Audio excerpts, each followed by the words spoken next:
नमस्कार, welcome to Shikshapeeth academy. Last lecture में हमने एक्सरसाइज 7.3 देखी थी। आज हम देखेंगे एक्सरसाइज 7.4। उसमें क्वेश्चन 1 दिया है, which value of x makes the given equation true. एक इक्वेशन हमें दिया है 5 ब्रैकेट में x minus 1 is equal to 3x minus 5। नीचे चार ऑप्शन दिए हैं, a is equal to 2, b 5, c option में -5 एंड d ऑप्शन में दिया है 0। तो ये x की वैल्यू दी है हमें, तो x की कौन सी वैल्यू के लिए ये इक्वेशन ट्रू होगा, ऐसा हमें देखना है। आइए वन बाय वन चेक करते हैं। सबसे पहले ये इक्वेशन जो है उसको सिंप्लीफाई कर देते हैं थोड़ा सा, ठीक है। सिंप्लीफाई करके देखते हैं। तो ट्रांसपोजिशन मेथड हम जानते ही है। ये 5 जो है वो ब्रैकेट के अंदर मल्टीप्लाई कर देते हैं। 5x माइनस 5 वन जा 5 इज इक्वल टू, इस साइड दिया है 3x माइनस 5। ये 3x है वो इस साइड जाएगा तो हो जाएगा minus 5x minus 5 minus 3x is equal to -5। ये ट्रांसपोर्ट हो गया तो यहां पे क्या रहेगा, सिर्फ -5। 5x minus 3x, 2x minus 5 is equal to minus. ये माइनस ट्रांसपोज होगा तो प्लस हो जाएगा, 2x is equal to -5 plus 5। -5 plus 5 क्या हो जाएगा, 0। 2 एंड x मल्टीप्लीकेशन में है तो इस साइड क्या आ जाएगा, डिवीजन। 0/2 क्या हो जाएगा, x इज इक्वल टू 0। तो हमारा ऑप्शन डी है वो राइट है। 0 के लिए ये इक्वेशन की वैल्यू क्या आएगी, 2 है। ठीक है, देखते हैं सेकंड क्वेश्चन, जो हमारा इक्वेशन सॉल्व करने की थर्ड मेथड दिखाता है। Solve the equation by the transposition method. Transposition method से कुछ क्वेश्चन हमें दिए हैं, उसको सॉल्व करना है। तो ट्रांसपोजिशन मेथड में फर्स्ट क्वेश्चन है, question number A, 3y plus 7 is equal to 28।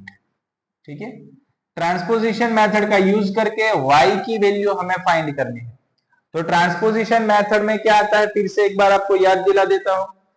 Equal to के एक साइड से दूसरी साइड कोई वेरिएबल या तो कांस्टेंट हम ट्रांसफर कर रहे हैं तो साइन में क्या चेंजेस आएगा, प्लस होगा वो हो जाएगा माइनस, माइनस होगा वो प्लस हो जाएगा, मल्टीप्लीकेशन में होगा तो डिवीजन में जाएगा, एंड अगर डिवीजन में होगा तो क्या हो जाएगा, मल्टीप्लीकेशन। ये साइन में चेंजेस आता है। ठीक है, तो उसी रूल्स का यूज करके ये 7th जो है वो इस साइड आएगा माइनस होके। यहां पे क्या रहेगा, 3y is equal to 28 minus 7, plus 7 था वो क्या हो गया, माइनस। तो 3y is equal to 28 minus 7 21। 3 and y दोनों मल्टीप्लीकेशन में है तो 3 है वो डिवाइड होगा, y is equal to 21 divide by 3। 7 3 जा 21 कट होगा तो y इज इक्वल टू क्या मिलेगा हमें, 7। चलो, यूजिंग ट्रांसपोर्टेशन मेथड हमने y की वैल्यू फाइंड कर ली, 7 आती। वैसे ही सेकंड क्वेश्चन दिया है हमें, b 2y plus 6 divide by 9 plus 10 is equal to 40। ऐसा एक हमें इक्वेशन दिया है, सॉल्व करेंगे। प्लस 10 यहां पे आएगा, माइनस होगा तो यहां पे क्या रहेगा, ये first term as it is 2y plus 6 upon 9 is equal to 14 as it is minus 10। 14 minus 10 क्या हो जाएगा, 4। 2y plus 6 upon 9 is equal to 4। 9 जो डिवीजन में है, डिवीजन में होता है वो कहां जाता है, मल्टीप्लीकेशन में। तो ये 9 यहां पे मल्टीप्लाई हो जाएगा तो यहां पे रहेगा 2y plus 6 is equal to 4 multiply 9. 2y plus 6 as it is. 4 9s are 36. ये 6 है वो यहां पे आएगा minus 2y is equal to 36 minus 6. 36 minus 6 क्या होगा? 30. 2 एंड y दोनों मल्टीप्लीकेशन में है, तो यहां पे 2 है वो 30 के नीचे डिवीजन में आएंगे. y is equal to 30 divide by 2. 15 two जा 30. देयरफॉर y हमें क्या मिल गया? 15. ये हमारा आंसर है. क्वेश्चन नंबर 3 देखते हैं.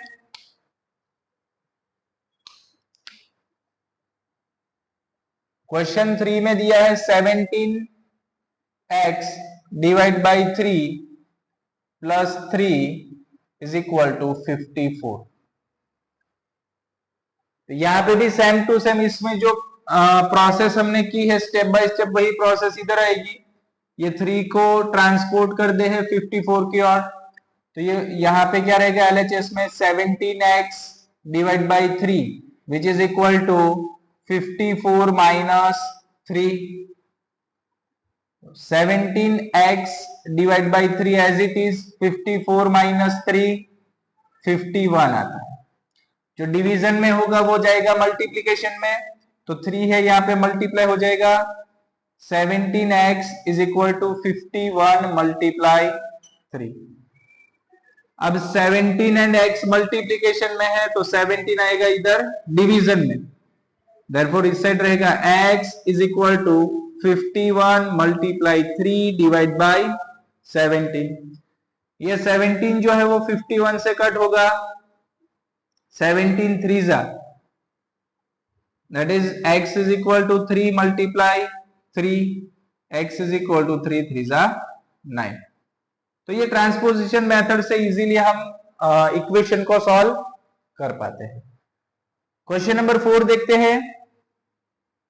2x plus 5 divide by 3 is equal to 3x minus 10. ऐसा एक इक्वेशन दिया, तो ये 3 जो डिवीजन में है वो इधर मल्टीप्लाई आएगा ब्रैकेट में. ठीक है, तो हो जाएगा 2x plus 5 is equal to 3 multiply 3x minus.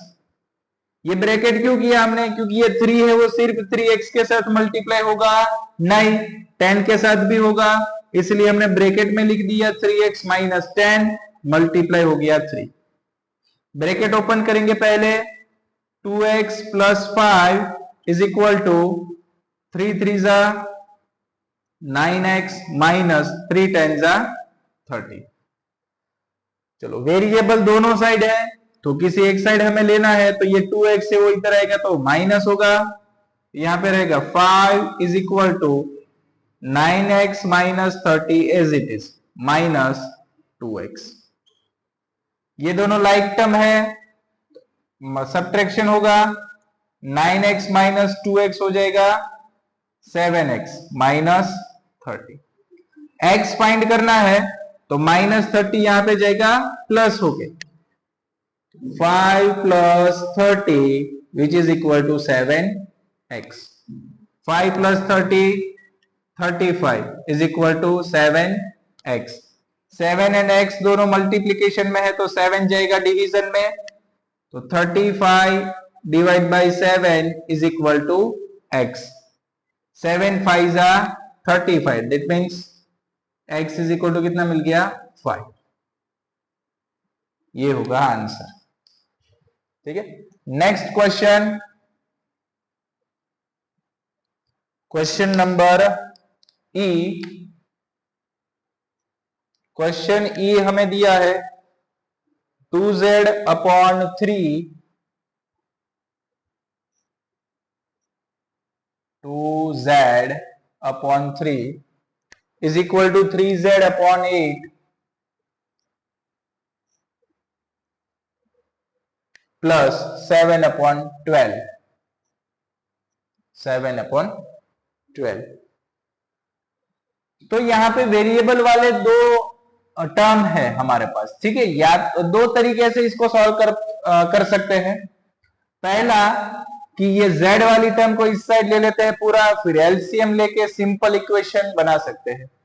दूसरी मेथड क्या है, एज इट इज रख के एलसीएम तीनों का लेके डिनोमिनेटर सेम कर सकते हैं, ठीक है। तो हम लोग क्या करते हैं, ये z वाली टर्म इस साइड ले लेते हैं पूरी टर्म, तो ये हो जाएगा 2z upon 3 minus 3z upon 8 which is equal to 7 upon 12, ठीक है। अभी यहाँ पे डिनोमिनेटर सेम करने के लिए या तो ये जो फ्रैक्शन वाली टर्म है उसको सॉल्व करने के लिए क्रॉस मल्टीप्लाई करेंगे ऐसे, तो 8 टू जा 16z माइनस 3 3 जा 9z, डिनोमिनेटर में दोनों का मल्टीप्लीकेशन होगा, 8 3 जा 24 which is equal to 7 upon 12 as it is. चलो यहां पे न्यूमरेटर में हो जाएगा 16 माइनस 9, 16 माइनस 9 हो जाएगा 7z upon 24 which is equal to 7 upon 12। Simple equation जैसा लग रहा है। अभी ये 24 डिवीजन में है, वो इस साइड ये टर्म में मल्टीप्लाई हो जाएगा, therefore 7z is equal to 7 multiply 24 divide by 12। 24 division में था तो हो गया मल्टीप्लाई, तो इधर कट हो जाएगा 12 टू जा 24, therefore 7z is equal to 7 multiply 2। 7 and z multiplication में है तो 7 है वो डिवीजन में आएगा, तो z इज इक्वल टू होगा 7 multiply 2 divide by 7, 7 7 cut, therefore z is equal to answer आएगा 2, ये आंसर है। तो ऐसे ही फ्रैक्शन वाले अलग अलग मेथड से हम सॉल्व कर पाते हैं। इधर भी एक फ्रैक्शन वाला क्वेश्चन दिया था, वो इस तरीके से सॉल्व किया, इधर भी फ्रैक्शन का क्वेश्चन था, इधर भी फ्रैक्शन का क्वेश्चन था, अलग अलग मेथड से हम सॉल्व कर सकते हैं, ठीक है। नेक्स्ट क्वेश्चन देखते हैं, question number F 4z plus 8 is equal to 7z plus 11। Simple equation दिया है, ये 4z इस साइड रहेगा तो माइनस हो जाएगा, यहाँ पे LHS में रहेगा 8 is equal to 7z plus 11, 4z आएंगे minus 4z, 8 is equal to 7z minus 4z हो जाएगा 3z प्लस 11, ये 11 जाएगा इस साइड तो minus 8 minus 11 is equal to 3z, 8 minus 11 minus 3 is equal to 3z, z and 3 दोनों multiplication में है तो ये 3 जाएगा डिवीजन में, minus 3 divide by 3 is equal to z, 3 1 जा 3, therefore z is equal to minus 1, ये मिल गई z की वैल्यू। नेक्स्ट क्वेश्चन देखते हैं,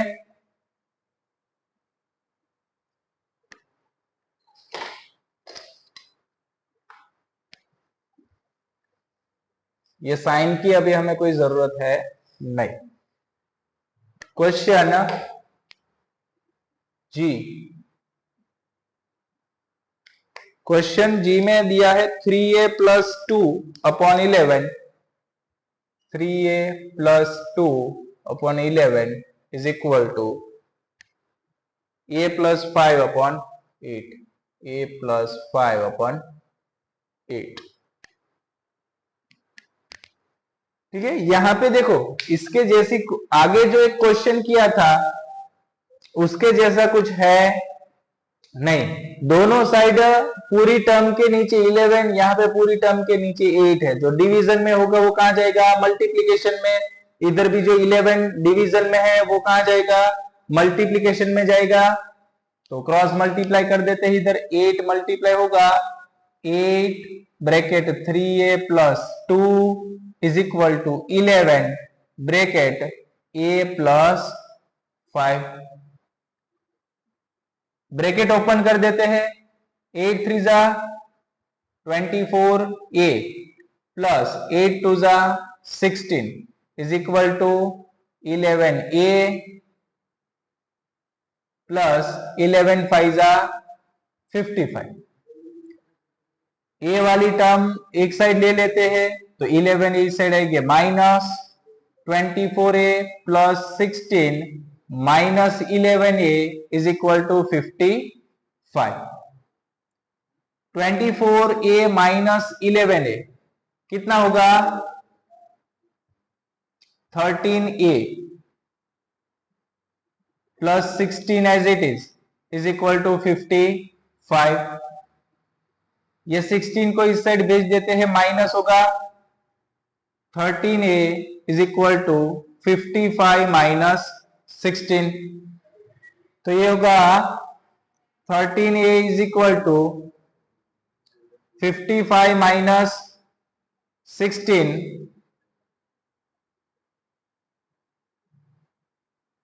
39।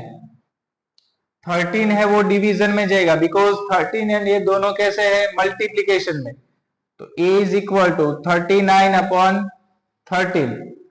13 3 जा 39, therefore a is equal to कितना आएगा 3। ठीक है, ऐसे ही next question, question number h, y upon 3 plus y upon 8 is equal to 1 upon 12।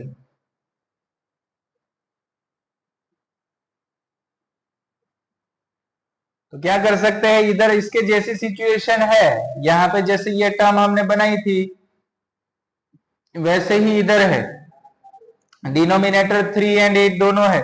ठीक है, क्रॉस मल्टीप्लाई कर देते हैं, ये हो जाएगा 8y प्लस 3y, नीचे 8 3 जा 24 इज इक्वल टू 1 अपॉन 12।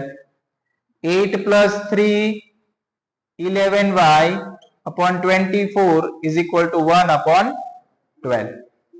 ये 24 डिवीजन में है तो यहां पे हो जाएगा multiply, 11y is equal to 24 1 जा 24 डिवाइड बाई 12। तो ये 12 2 जा 24 कट होगा तो आएगा 11y is equal to 2। 11 and y दोनों मल्टीप्लीकेशन में है तो 11 कहां जाएगा डिवीजन में, तो y is equal to 2 upon 11। ये हो गया आंसर। ठीक है, तो ये ट्रांसपोजिशन मेथड से इस तरीके से हम क्वेश्चन सॉल्व कर सकते हैं। लास्ट एक क्वेश्चन बाकी रहा है, इसका स्क्रीनशॉट ले लो, फिर वहां पे हम एक क्वेश्चन सॉल्व कर देते हैं। ठीक है, यहां पे हम लिख देंगे क्वेश्चन नंबर, ये 1 की कुछ जरूरत नहीं है, हमने लिख लिया है। तो यहां पे लास्ट जो क्वेश्चन हमारा है वो लिख देंगे। क्वेश्चन ऐसा है, 8 ब्रैकेट में n माइनस 1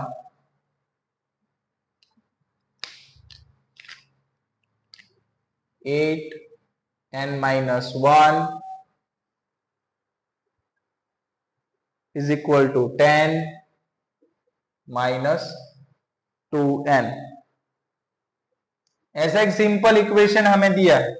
ठीक है, बात करते हैं ब्रैकेट ओपन करने की, तो 8 मल्टीप्लाई n होगा 8n माइनस 8 1 जा 8 is equal to 10 minus 2n। ये वेरिएबल एक साइड करने हैं तो माइनस 2n इधर जाएगा तो प्लस 2n हो जाएगा। 8n minus 8 plus 2n is equal to 10। 8n plus 2n total मिला के हो गया 10n minus 8 is equal to 10। Minus 8 RHS में लिखना है तो होगा plus 10n is equal to 10 plus 8। 10n is equal to 10 plus 8 is equal to 18। n and 10 दोनों मल्टीप्लीकेशन में है तो 10 आएगा डिवीजन में, n is equal to 18 divide by 10। तो ये दोनों इवन नंबर है तो 2 कट हो सकते हैं, 9 2 जा 18 अपॉन 5 2 जा 10, 2 कट हो गया तो n की वैल्यू क्या आ गई 9 डिवाइड बाई 5। मिक्स फ्रैक्शन में भी आप इसको लिख सकते हो। तो यहां पे एक्सरसाइज 7.4 कंप्लीट होती है। ठीक है, तो आज के लेक्चर में इतना रखते हैं, नेक्स्ट लेक्चर में नेक्स्ट चैप्टर के साथ मिलेंगे। धन्यवाद।